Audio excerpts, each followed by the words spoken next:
Okay, here we are, Matthew Russell Lee, Inner City Press, here in Foley Square in Lower Manhattan. We're covering the federal courts and other things, including the United Nations. It's Friday, August 18th. Now, in the Trump beat, the DC case, they did a filing yesterday proposing a trial in 2026. That would be some time off. I don't think they're going to get it. I don't think Judge Chachan's going to go with that. And the question is, how are these various trials, the 4 trials, how are they going to be set up?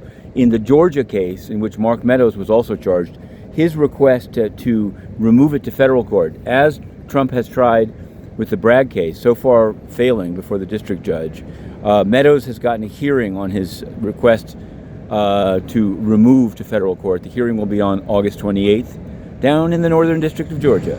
So there's that. Now, SBF, he's been in for a week. It was a week ago today that he was remanded. And other than him getting Adderall, very little has been heard.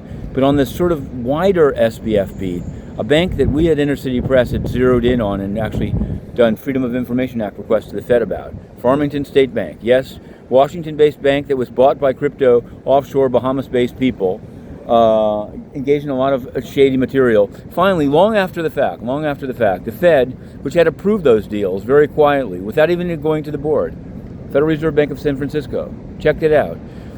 Now they are closing it down. Belated. The horse is out of the barn, or in the case of SBF, back in the barn.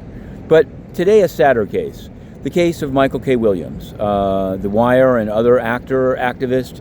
Already 4 people were charged with selling the heroin that untimely with fentanyl led to his death. And the first one was an older guy that was kind of steering people on the block in Williamsburg. But today is a more serious dealer, Cartagena himself. And it's going to be taking place on the 15th floor of the building behind me, and I will be covering it and ideally live tweeting it. So we'll see. It's a telling case. There are many such cases. Actually, the woman who was charged in the death of Robert De Niro's grandson still hasn't actually come forth with her own lawyer. She's detained. So we're on those cases and on the UN to be continued.